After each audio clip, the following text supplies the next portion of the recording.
les Jézabel de la fin des temps. Les Jézabel de la fin des temps. Ouvrons notre Bible, Apocalypse 2, 20. Mais ce que j'ai contre toi, c'est que tu laisses la femme Jézabel, qui se dit prophétesse, enseigner et séduire mes serviteurs pour qu'ils se livrent à l'impudicité et qu'ils mangent des viandes sacrifiées aux idoles. L'esprit de Jézabel, c'est l'esprit impie, l'esprit du diable. Le prophète Élie arrive très bientôt. La prophétie d'Élie arrive très bientôt. Nous venons de lire la prophétie d'Élie. La prophétie d'Élie, c'est le message de l'autre ange, de l'Apocalypse 18. Sortez du milieu d'elle, mon peuple. La prophétie d'Élie arrive très bientôt. Vous et moi, nous avons besoin d'un réveil et une réforme dans notre vie en ce temps mauvais. Oui, le temps est très mauvais. Lisons 1 Timothée 2, 9 à 11. Je veux aussi que les femmes vêtues d'une manière décente, avec pudeur et modestie, ne se parent ni de tresses, ni d'or, ni de perles, ni d'habits somptueux, c'est-à-dire des habits criards, mais qu'elles se parent de bonnes œuvres, comme il convient à des femmes qui font profession de servir Dieu. Que la femme écoute l'instruction en silence, avec une entière soumission. Alors, dans le même, continuant dans 1 Pierre 3 et le verset 3 à 4, il est écrit: ayez non cette parure extérieure qui consiste dans les cheveux tressés, les ornements d'or ou les habits qu'on revêt, mais la parure intérieure est cachée dans le cœur, la pureté incorruptible d'un esprit doux et paisible qui est d'un grand prix devant Dieu. Jézabel se tenait fièrement à sa fenêtre, les yeux maquillés et impeccablement coiffée. Elle ne perdait pas une pouce de sa dignité. Ouais, avec son maquillage, tout ça, elle était riche. Elle avait de la dignité. Mais lisons ce qu'elle nous dit dans 2 Rois 9, 30 à 37. Il est écrit: j'ai eu un trac dans Jezreel. Jézabel, l'ayant appris, mit du phare à ses yeux, se para la tête et regarda par la fenêtre. Comme Jéhu franchissait la porte, elle dit: est-ce la paix, nouveau Zimri, assassin de son maître? Il leva le visage vers la fenêtre et dit: qui est pour moi? Qui? Et 2 ou 3 eunuques le regardèrent en s'approchant de la fenêtre. Il dit: jetez-la en bas. Ils la jetèrent et il rejaillit de son sang sur la muraille et sur les chevaux. Jéhu la foula aux pieds. Puis il entra, mangea et but, et il dit: allez voir cette maudite et enterrez-la, car elle est fille de roi. Ils allèrent pour l'enterrer, mais ils ne trouvèrent d'elle que le crâne, les pieds et les paumes des mains. Ils retournèrent l'annoncer à Jéhu, qui dit: c'est ce qu'avait déclaré l'Éternel par son serviteur Élie le Tishbite, en disant: les chiens mangeront la chair de Jézabel dans le champ de Jezreel.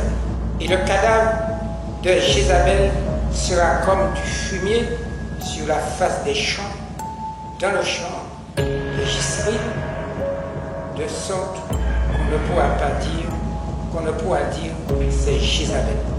Et dans Apocalypse 2, nous reprenons la lecture. Apocalypse 2, 20 à 23. Mais ce que j'ai contre toi, nous dit la Bible, c'est que tu laisses la femme Jézabel, qui se dit prophétesse, enseigner et séduire mes serviteurs pour qu'ils se livrent à l'impudicité et qu'ils mangent des viandes sacrifiées aux idoles. Toutes les religions ont des prophétesses en l'esprit de Jézabel et les sectes qui mangent des viandes sacrifiées aux idoles. Je lui ai donné du temps afin qu'elle se repentisse et elle ne veut pas se repentir de son impudicité. Voici, je vais la jeter sous un lit et envoyer une grande tribulation à ceux qui commettent adultère avec elle, à moins qu'ils ne se repentent de leurs œuvres. Je ferai mourir de mort ses enfants, et toutes les églises connaîtront que je suis celui qui sonde les reins et les cœurs, et je vous rendrai à chacun selon vos œuvres. Il faut savoir, en ce temps de la fin, chers frères et sœurs, chers amis, de quel côté nous sommes. Si nous sommes avec l'Éternel des cieux, Créateur des cieux et de la terre, ou avec Baal. Nous lisons encore dans Prophète et Roi, nous ne serons pas longs, à la page 141. Écoutez bien, l'heure où chacun de nous sera mis à l'épreuve va bientôt sonner. Le faux sabbat sera imposé. Il y aura contestation entre les commandements de Dieu et les commandements des hommes.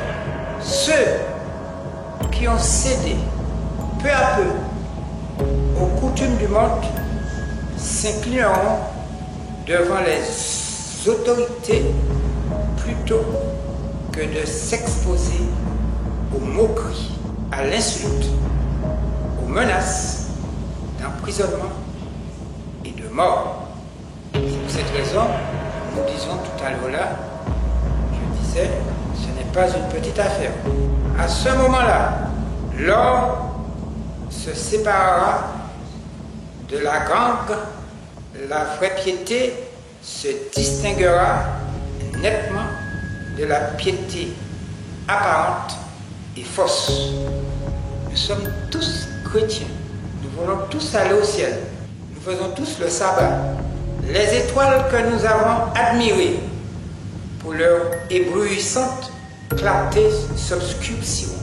Ce n'est pas les étoiles du ciel, ça veut dire que les pasteurs que nous avons, ceci, cela, sur nos idoles.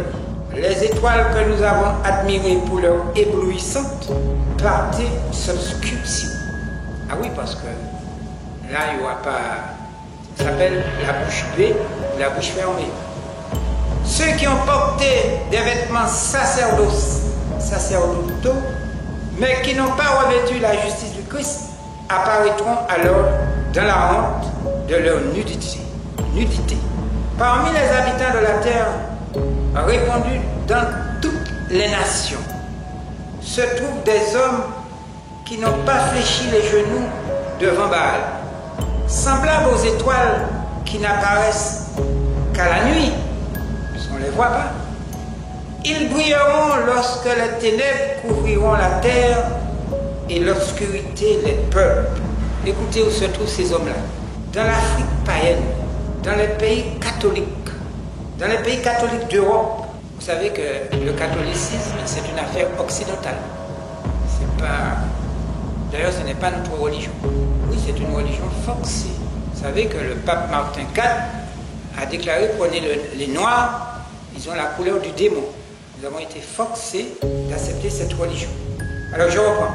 Dans l'Afrique païenne, dans les pays catholiques d'Europe et de l'Amérique du Sud, en Chine, aux Indes, dans les îles lointaines et dans les lieux les plus reculés du globe, le Seigneur possède un firmament d'âmes d'élite qui apparaîtront dans tout leur éclat au sein des ténèbres, révélant nettement au monde apostat le pouvoir transformateur de sa loi.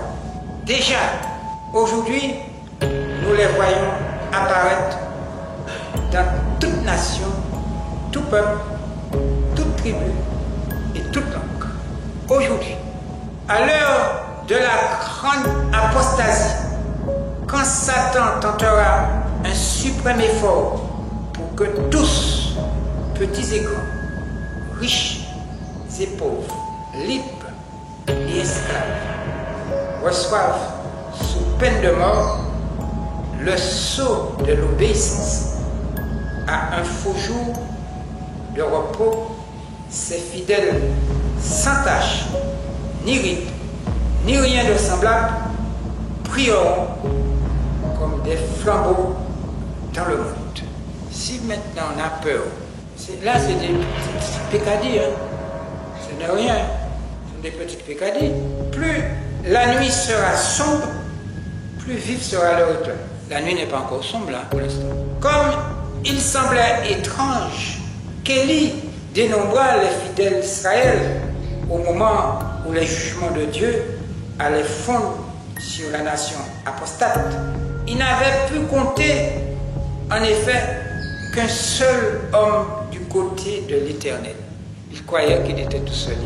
Mais lorsqu'il dit « Je suis resté moi seul » et il cherche à m'ôter la vie, et que Dieu lui répondit « Je laisserai en Israël 7000 hommes, tous ceux qui n'ont point fléchi les genoux devant Baal », alors le prophète éprouva un grand étonnement. On croit qu'on est seul. On n'est pas seul. Souvent, un petit nombre de...